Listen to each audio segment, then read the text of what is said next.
Welcome back to the Black Sports Network. I'm your host, Brianna DeBost. I'm here with Tamica Smith-Jones. We are doing our Women in Sports series. Tamica, thank you so much for coming on to the show. We're honored to have you, honored to interview you and learn more about your life, which is very exciting. And I can't wait to kind of jump into these questions. How are you feeling today? I'm feeling great. Thank you. Thank you for having me, Bri. Absolutely. Now, I want to kind of run down some of the things that you've done for people who do not know. You are currently the Chief Operating Officer at Kennesaw State Athletics, right? You're a former AD at UC Riverside Athletics and Clark Atlanta. And then in 2017, you were named Women Leaders in College Sports Division I Administrator of the Year. That's a mouthful, but it's quite a heck of a title. So you were doing some phenomenal work, and now you're back in Georgia doing your thing. How does that feel? It feels really good. And it's a testament to all the support and help and people that I've had in my life that have really imparted in me, been great teammates for me. And, just the drive that I have to be an illustration of hope for other women, men, minority leaders, it's basically young people that grew up with sports and academics and a dream, which is a book that I wrote about my formative days, but one that I live every day in the work that I do. So it's never about me as much as it is about the people that I put around me. I'll say that. Absolutely. For people that don't know the stats, the technicalities of, college athletics, to be a high up administrator, to be an AD, to be, a COO, you don't see a lot of Black people in these positions. Now, on a day to day, what is something that kind of brings you joy about what you do and why? I'll say it in two parts. The things that bring me joy, first of all, personally, waking up every day, I know that that's a gift from God, and that gives me real hope that there's more for me to do. A part of that personal joy is also my family, my kids, them just greeting me as good morning, mom, and, hi, mom, what's up, pound, chest bumps, whatever they feel like doing, really gives me the jolt of joy that I need to, have something to live for, have something to work hard for. And a lot of what I do is about them and showing them the example, being the model that they can do and be anything. Professionally, it's real simple. I set people up for success. So that's one of the things that I really take a lot of pride in, and that is making sure that, everything that I do, the things that I do as a COO, the things that I've done as an athletic director really sets people up for success. I know a lot of times being in the seat, you get a lot of the public glory of the seat, but the behind the scenes work is really important, and you can't do any of it without a team. So COO here at Kennesaw State is a big task. It's one that I love because I get to support an athletic director. I've sat in the seat. I get to cover the blind spots, fill the holes, bridge the gap, make sure balls are not dropped, and make my boss look really good, and make the team look good, and make sure that we're a high performing team. Make sure that the quality of life is, in everything that we do, because athletics is a high volume, high impact, 24/7 job. For sure. We keep at the core. We keep at the core our student athletes, but also our staff and our coaches, because everybody's working really hard to win. And so I always say, in my job, in my role,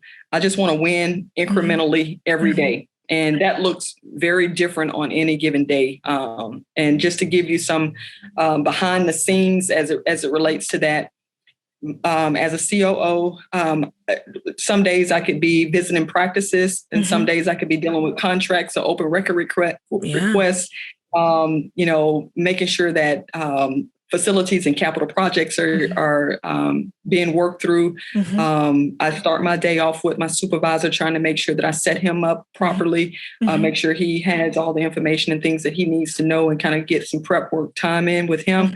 But a lot of things are very scheduled. I oversee the budgeting, forecasting. I have programs and sports that I directly impact, and so supervise, and so setting up time for them. And then, I have lunch blocked off on my calendar because I need to stay nutrition, to stay nurtured. Absolutely. I have a workout scheduled on my calendar. So it's a lot of planning, pre-planning, prep time, seat time, all that's scheduled out to make sure that, again, we're a high performing team and everybody has what they need to do the best work that they set out to do each and every day.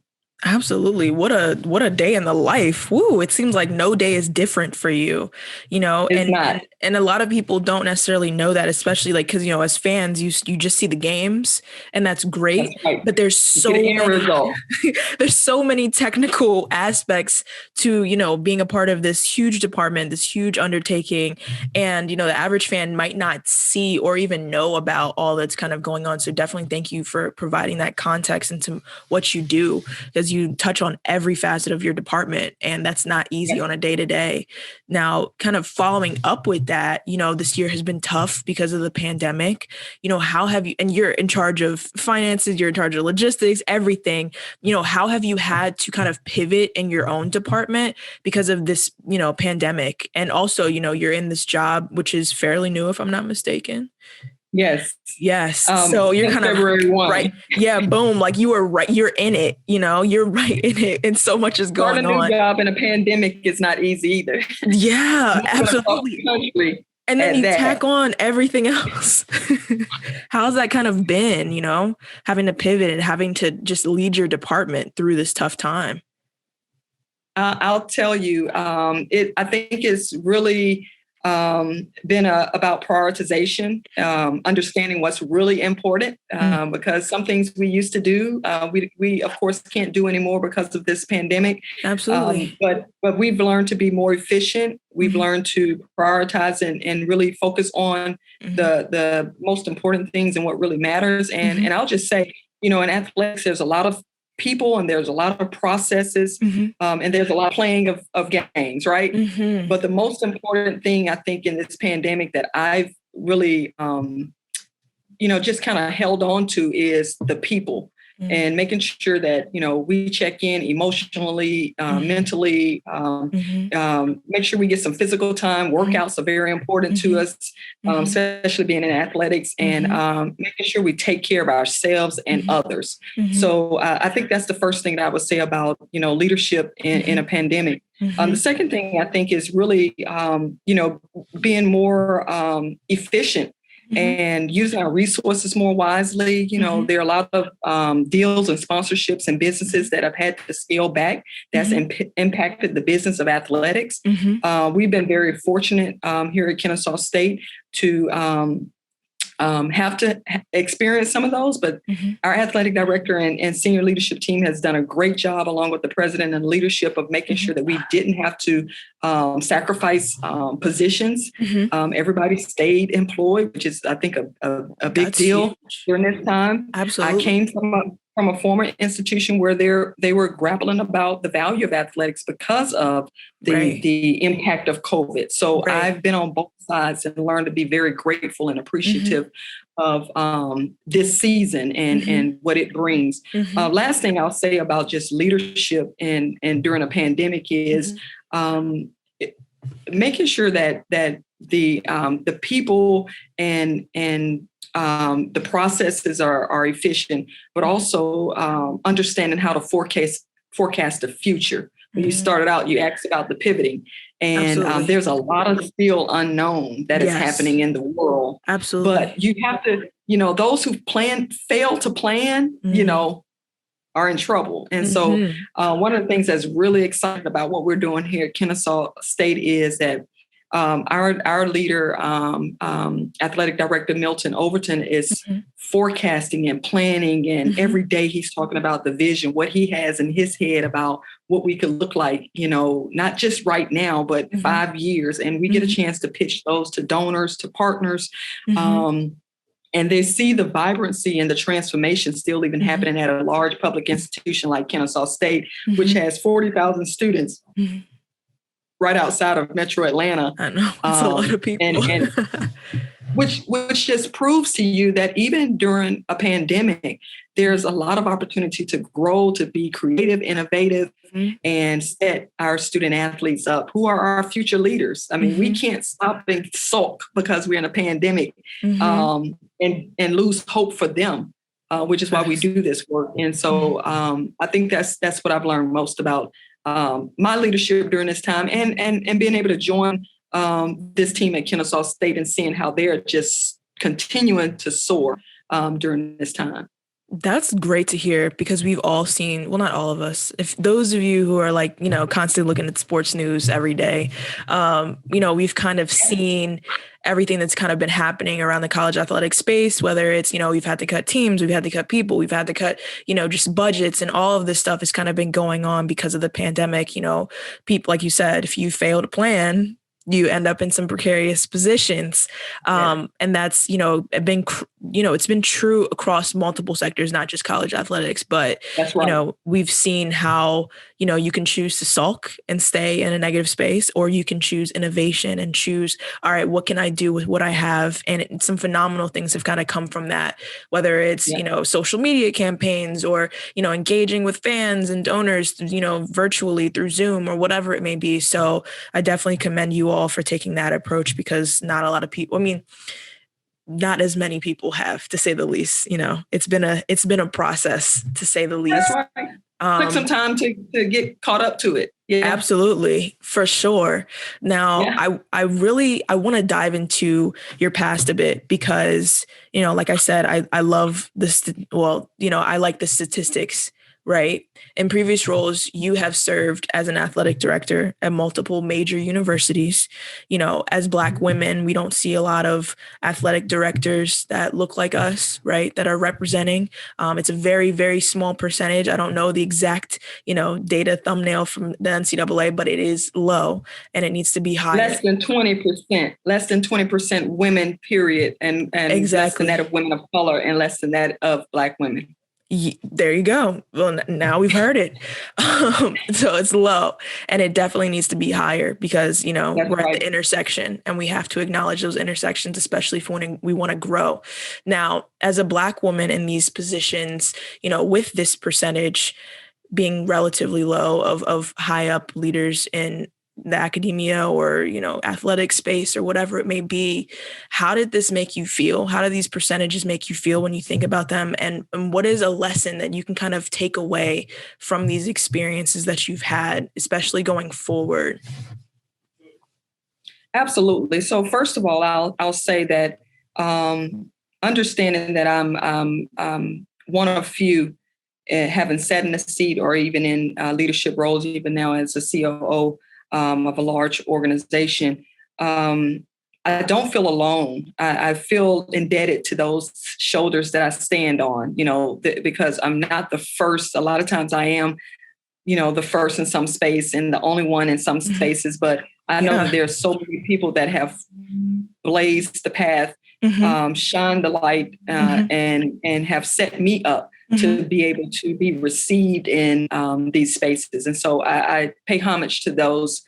Secondly, I want to make sure, like Kamala Harris says, our VP, that I'm not the last one. Yes. And that's what I really work for every day, is to make sure that I can lift and rise, that I can really empower and encourage as an illustration of hope to others that, aspire to be in the seat. That comes with, some people say pressure. I think I do my best work under pressure. But it comes with a real light shone on it. Okay. And so we work harder, but I like to work smart, and I've learned to be strategic. And again, I think that it's important that we get more representation, because we should, one, look like the representation that we're, the environment we're working in. Absolutely. That's one. Absolutely.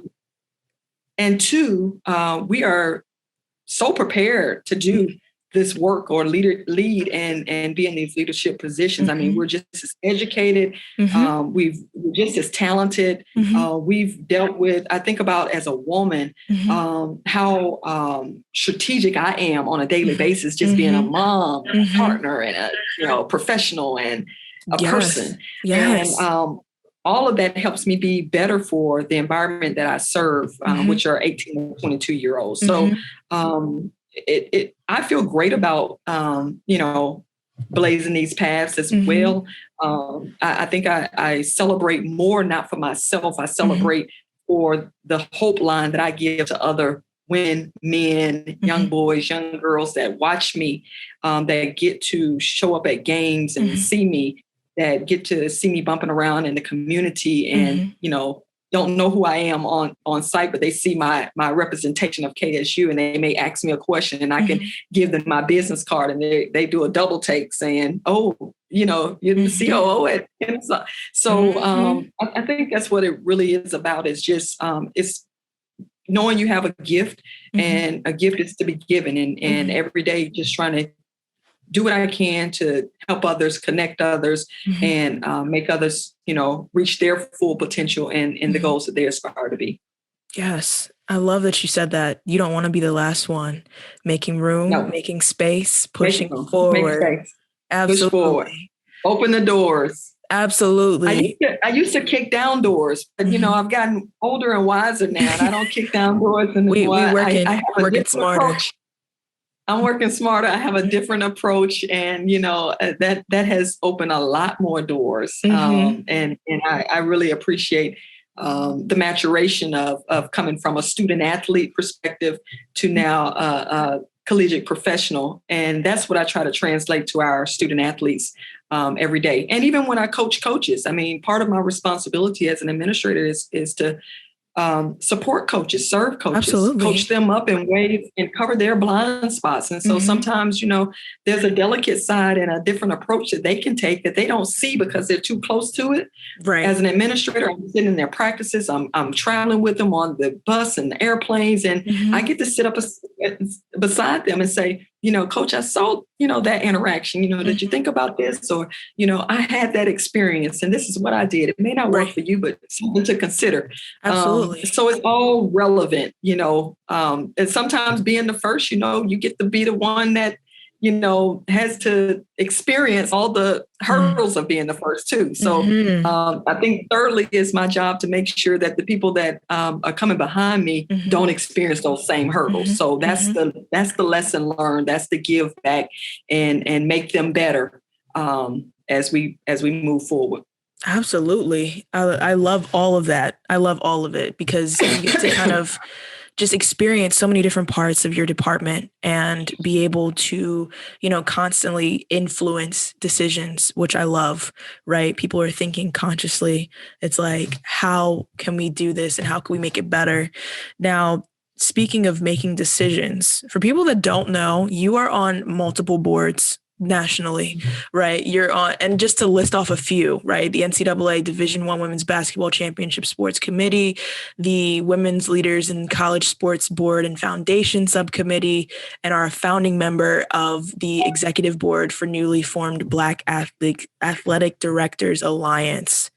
And you're doing a lot of different things now. And those are just professional boards. I have some community boards that I'm a part of as well. I was doing my research and I'm just like, whoo, you are doing a lot. You're doing a lot to impact your community. And I love that. Now, what drives you to kind of be so involved in these capacities? And, in what ways these boards and committees and task forces are, how do they benefit the college athletics landscape? And, what are you doing on that side?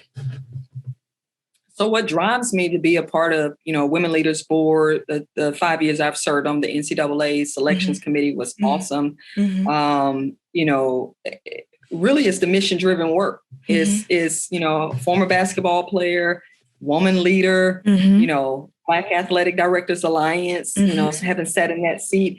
So it's being able to contribute to the intersections of my entire experience, which really motivates me every day, anytime, and which really excites me about being the COO, because I get to touch so many things and impact and make decisions and be in the strategic thinking of so many parts of the operation. All of it is for the overarching picture. And part of what my role is to connect everybody to that vision and to the overarching plan of what we're trying to accomplish. On a college landscape, we're with the women leaders in college sports, we're trying to make sure that we advance, promote and bring acknowledgement to women leaders. And we have tons of them. We only have a few of them in the athletic director seat, but we have tons of them in, compliance, academics, fundraising, associate AD roles, diversity, equity, inclusion officers.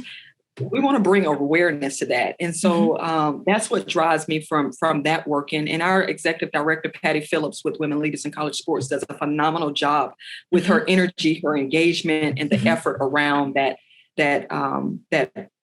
mission. With the Black Athletic Directors Alliance, I'm a founding member of the executive committee, and no longer in the seat, but my boss is in the seat. So I still get a chance to sit in on the meetings and a part of it as an AD emeritus.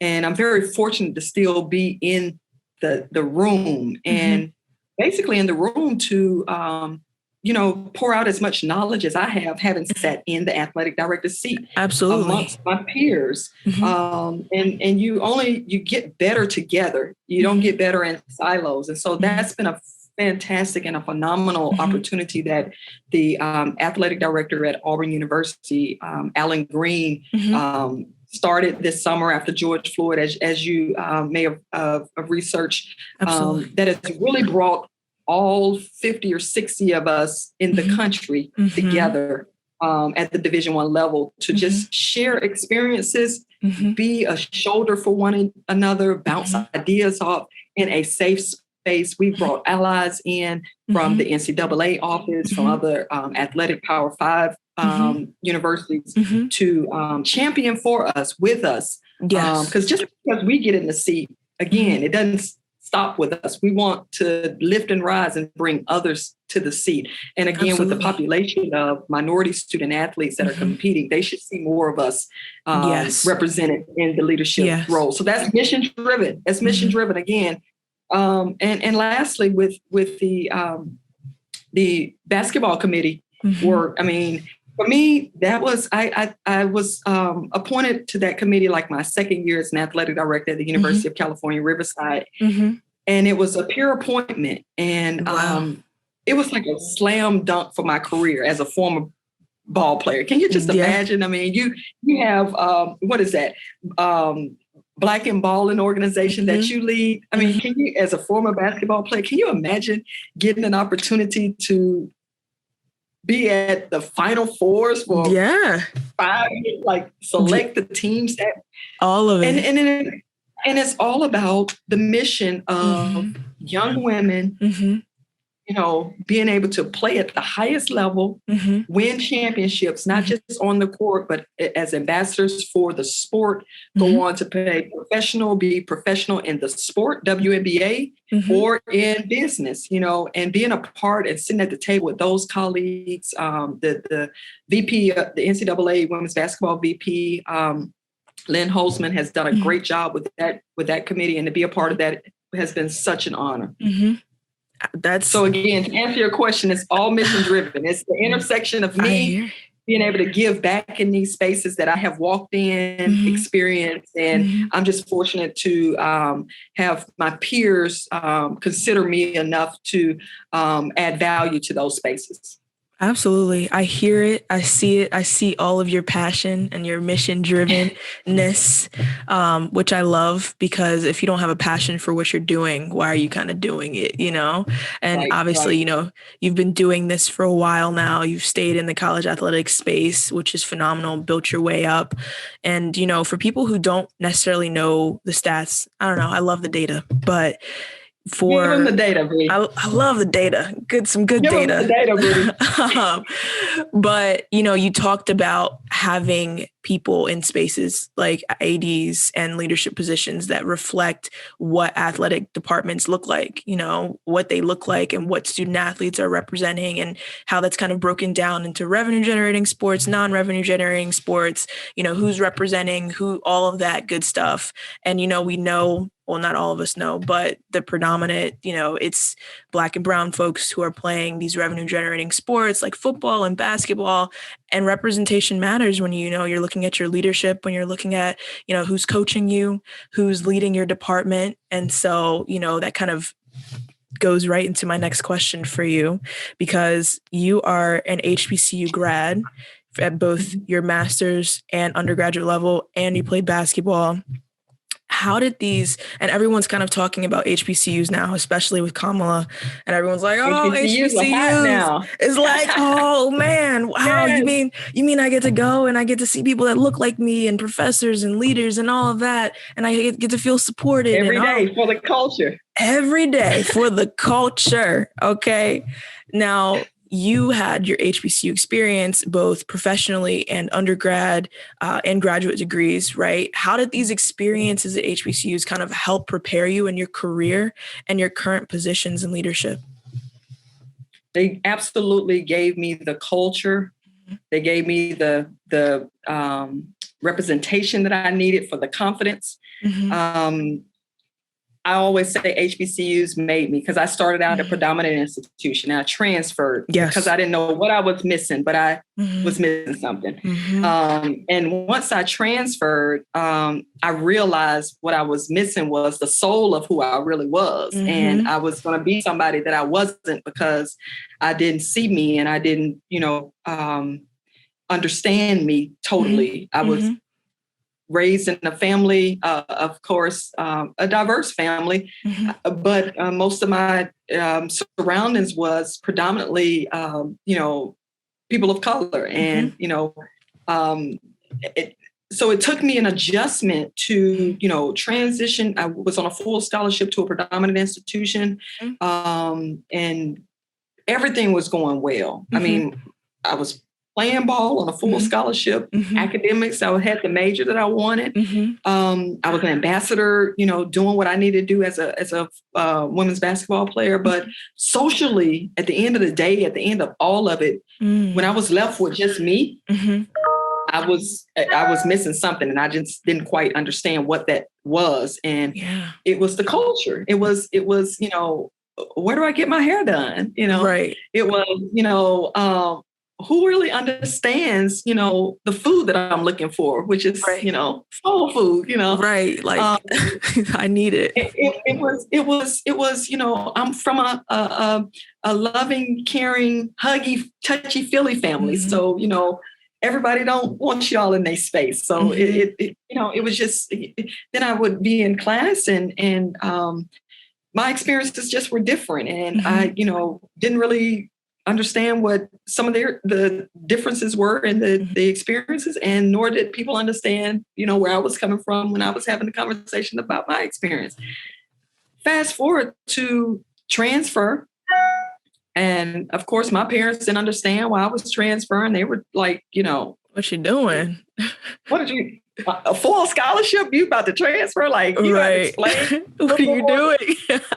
being the person that I am, I'm always finding a way of making one. I thrive in creativity. Like, I'm fearless in some aspects, and I don't take a lot of risks. I'm very strategic and smart in that. But when I take them, I'm all out there. Right. And I remember having a conversation with my parents saying, I got myself this scholarship. I'll get another one. And boy, I'm glad I got another one, because like, we are not helping you this time. Clearly, you just gave up because you didn't feel like you fit. Right. I'm forever indebted to my first institution, Troy State University. At the time, it's now Troy University. I'm always reminded that Troy University, my family was from Alabama. Okay, I'm from Atlanta. But I'm always reminded that Troy University was an institution that John Lewis, Congressman John Lewis, the late great Congressman John Lewis, civil rights John Lewis, wanted to go to. It was right in his neighborhood, was qualified, eligible to be there, but they would not admit him in the 70s. I get admitted and full scholarship in the 90s. And it speaks to, transformation. Like, when people say we've got so far to go, we've gotten a long ways, and, racial, social injustice and equality, I have a different story to tell. I've been a benefactor of the John Lewises, my parents who paved the way for me. And the HBCU experience for me gave me all my, I started crying because it gave me all the things that I thought I was missing. It filled those spaces and places in the professors, from the professors to the president. The president at one of my previous HBCUs actually hired me, or I was already at Clark Atlanta, but appointed me as the athletic director at Clark Atlanta. He was the president at Santa State. Wow. But because of the way you build relationships on HBCU campuses, he knew me from a ball player. And I was coaching at Savannah State at the time. And he came to Clark Atlanta, saw me doing good work, already knew I was there. We had a transition. He just asked, would you be interested to serve interim athletic director? I was most senior on the staff. I was the number 2 in the department.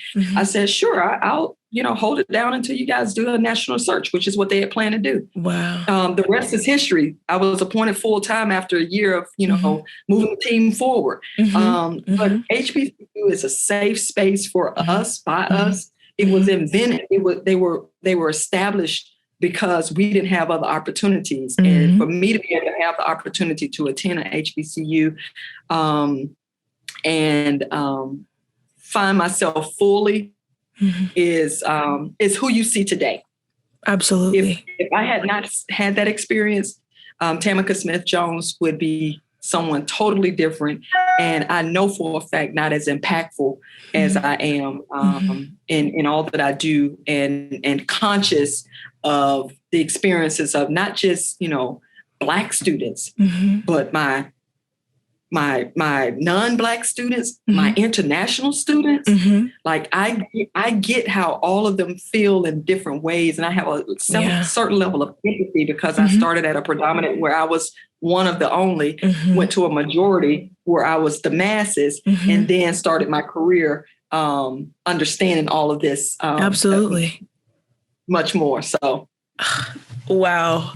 I love all of that because I love that you mentioned the safe space aspect of it. We value safe spaces so much more, especially these days, because things that you see online, it's blatant, right? And that can be very draining. This past year alone has been very draining, spiritually, emotionally, everything. All that. And all that. To be able to, call on that network, to be able to call on your safe space, you obviously still have fantastic connections there and, love everybody that you've kind of worked with. And I think that's so crucial to say because being in that safe space matters, right? It was conducive for your growth. It was imperative for you. You could feel it, you can feel when you're in a place that supports you in all facets of who you are. And so I love that. And that's very important. I hope everybody who's listening and needs to find their own safe space is listening very closely because it matters. It does. It matters so much and it helped you in your career. Now, absolutely. The last question I have for you is, well, before we get into some quick fire questions, so I love my quick fire questions. Quick fire! Oh, quick fire questions. This interview will air during Women's History Month, right? A month that oftentimes does not celebrate all the intersections that Black women have to offer. When you think of women's history, what's something that stands out to you? And second part to that, do you have any advice to young women kind of coming behind you? Absolutely. Women's history, what stands out to me is my mother, unequivocally, is, she is the one that I've modeled. She was a corporate woman raising, a family and kids and married and, trying to get it all done and seeing her juggle it all gave me the confidence that I need now as a corporate woman, juggling it all. So women are great multitask. We can, and we're strategic because we have to figure it all out, right? Strategic. So I want to encourage other women to know that your gift will make room for you. You've got, you just gotta, take the time to identify that gift, though. You've got to take time to learn and understand yourself first, then seek to be understood. And I don't think as women, we take that time enough to, we take care of everybody else and everything else and just, slow down and sometimes unlearn some things to be our best persons. We have to really, as women, learn ourselves, care for ourselves, take care of ourselves. Sometimes it sounds like just a dirty statement that, you take care of yourself and you love yourself. Like, it's unbelievable. I'm so grateful that my mom and my dad taught me better, and I'm better as a woman for it. And I don't try to show up any other way, even in a male-dominated profession. I want my equipment manager, Alana, just hooked me up as a newcomer this weekend. And she said, you want women's wear, men's wear, unisex, whatever you want. I said, I like my stuff tailored. Give me the women's wear. Okay. Right. Now, I'll wear unisex and I'll wear the men's wear too. But, I think it says something about women when they can really find who they are, embrace that fully and show up fully every day. I think we serve better. I think we support better. And so for Women's History Month, I'll just say, find you first and find your gift, and your gift will make room for you to serve others without losing yourself in the process. Ooh, gosh, that was such a good ending to this interview. Find you first. Y'all hear that? Find you first. And then know that your gift will make room for you.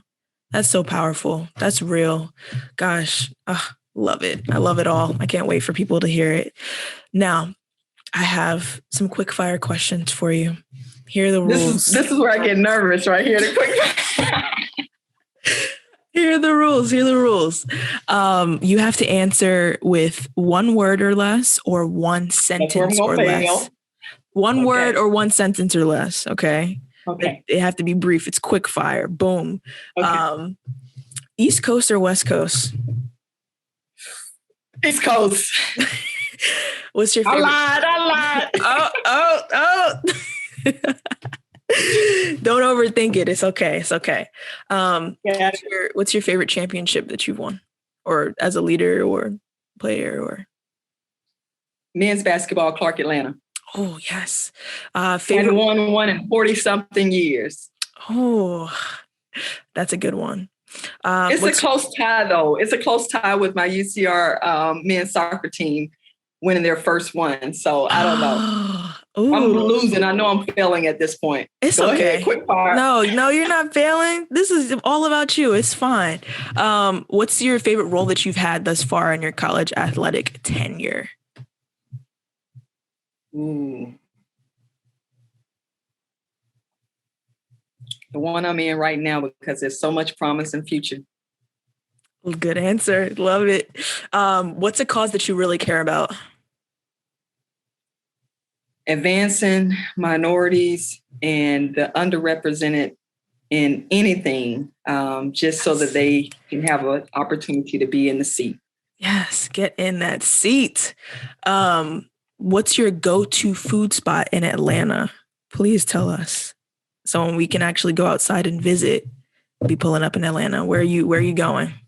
This is easy. Okay. Okay. Classic. What's your favorite at-home activity? We've been in the house a lot. What have you been doing? I've done more Netflix than I've ever done. Even on all the long plane rides, my kids and partner always say, download a movie and watch it on the plane ride. I never get to it, but during the pandemic at home, Netflix has been my go-to. Which show have you been watching? The last show was Malcolm and Marie, and I had to take a break after that one.